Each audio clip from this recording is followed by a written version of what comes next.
Right, Eric, I thought we'd start by looking kind of generally at the asset management industry and where we stand at the moment, and what it takes to be a successful active asset management business in today's environment.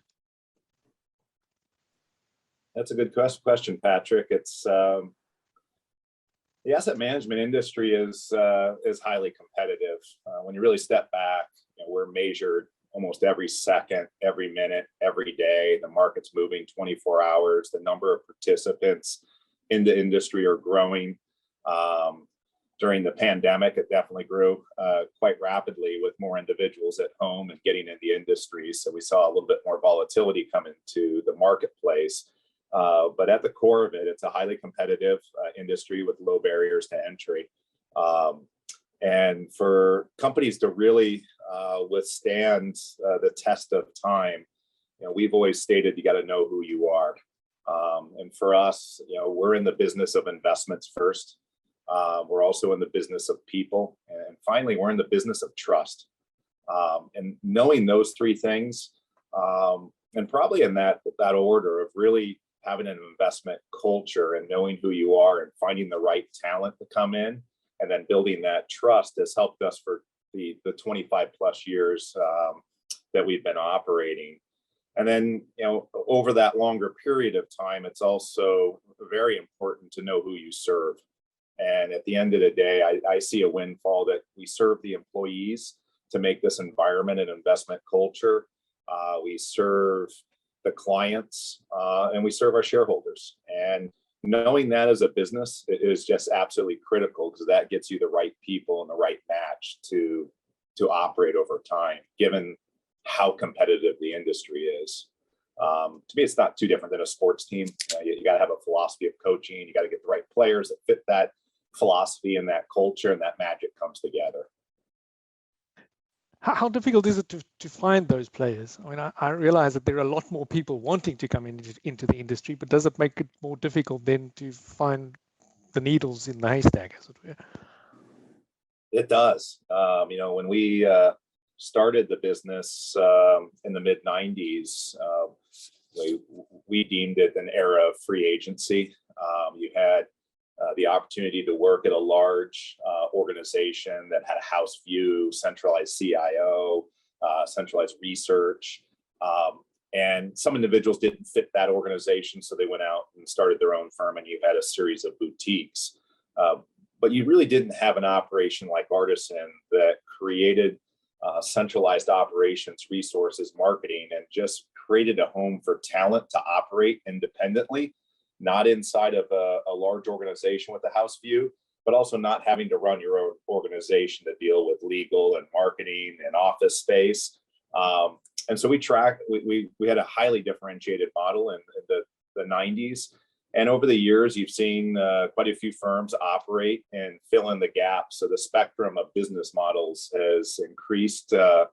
And you see today, probably one of the most competitive marketplaces for talent, especially with the growth of the hedge fund platforms, speaking more of the Millenniums, the Citadels, the Balyasnys, these platforms that tend to get younger talent, use risk management to control the walls around that talent, and they've been growing quite rapidly and consuming a lot of talent. So the industry is very competitive today for talent. Are there lessons that the industry perhaps should have learned over the last 10 or 15 years that perhaps haven't been learned all that well, and that have put it now in a more challenging position that it perhaps need to be if it had reacted more proactively, been more proactive in its approach? I don't know if it's be more proactive. I think there's cycles that all industries go through.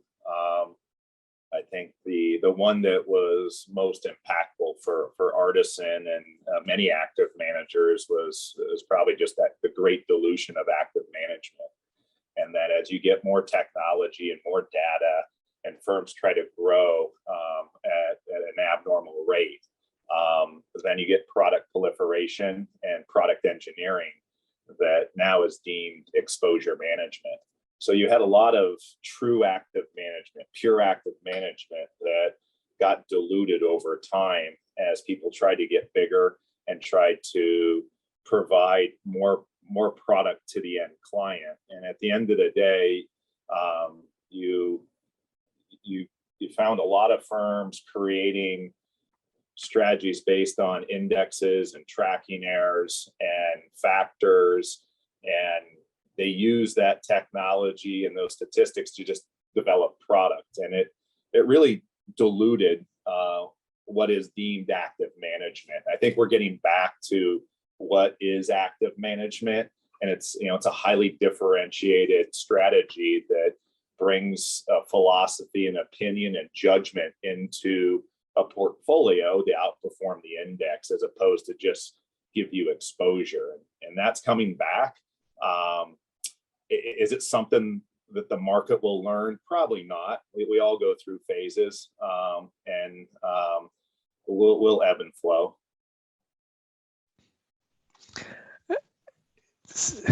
One of our columnists made an interesting observation recently, which was that asset management is the one industry where you get penalized for changing.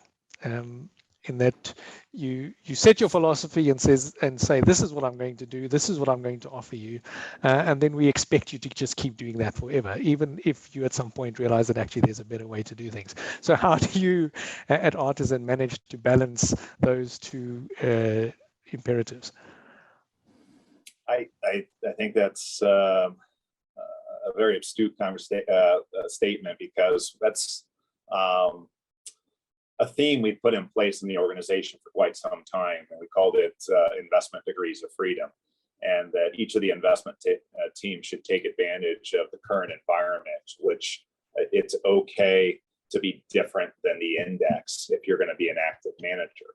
There was such a proliferation of exposure products in the industry, and many of the clients are getting frustrated with active management not differentiating. All of a sudden it became okay to differentiate, and so we put a theme in the organization called investment degrees of freedom. And basically, if you were a small cap or a mid cap manager, it was okay to stretch the boundaries, and if you were US, it was okay to add some non-US, and you can use some other securities and asset classes, and clients were expecting you to outperform the index. And if you just showed up with exposure with an active fee, you were getting penalized and terminated. And so once you realized it was okay to change and it was okay to be different, clients were comfortable with that. I think that's been going on over the last probably 5 to 7 years, that the degrees of freedom were being leveraged inside of active management portfolios. And in some cases, you can put it back into the contracts with clients to redefine the scope of the relationship, because at the end of the day, we were hired to outperform the index.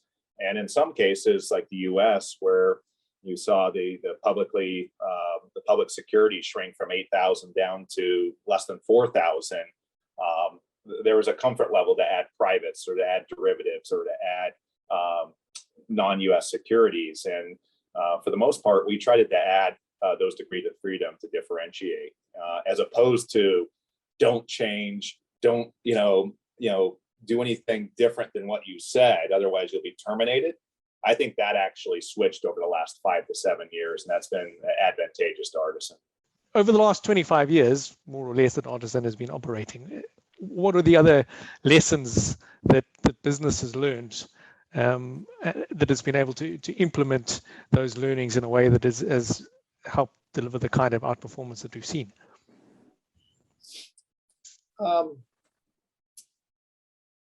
For Artisan, one of the lessons that we've learned to outperform our competitors, to bring on talent, is to actually not change the principles of the business and the fabric and the economics of how we operate. So on one hand, it's okay to change, how you execute a portfolio.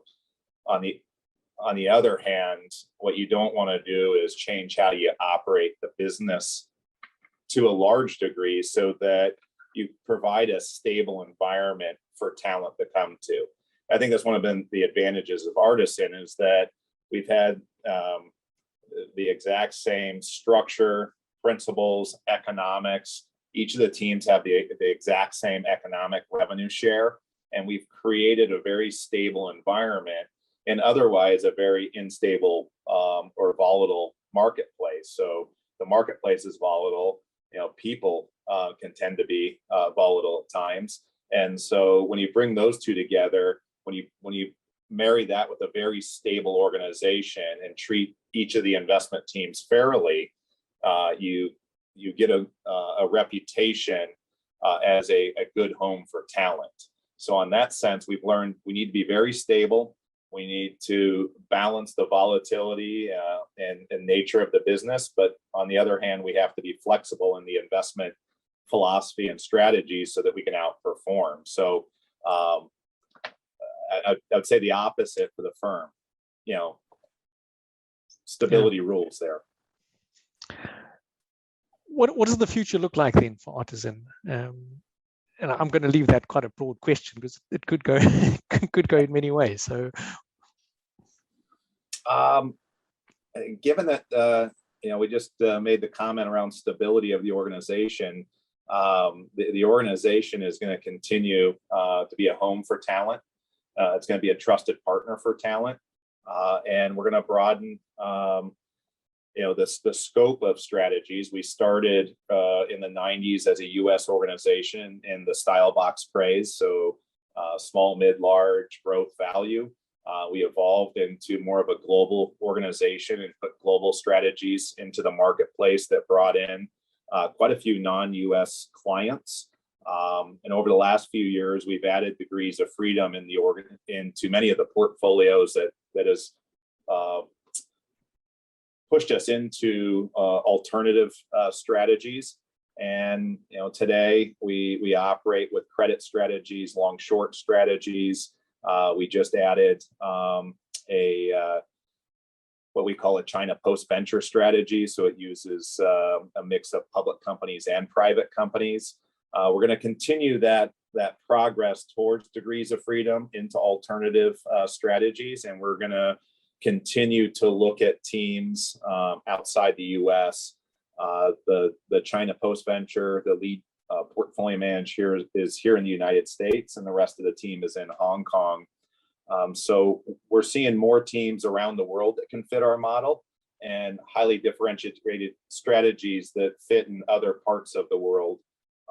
And so we see a continued push in that direction for the firm, but clearly staying in our lane of a talent-driven organization, giving degrees of freedom and operating with a stable platform. And I think that is a highly differentiated business model.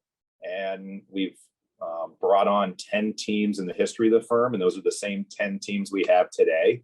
And so we're very diligent in the talent that fits us. And I think the talent is likewise very scrutinizing of our organization. And when you have that courtship that lasts for years, you get to know each other quite well. And when that comes together, it brings the longevity and stability that clients are looking for.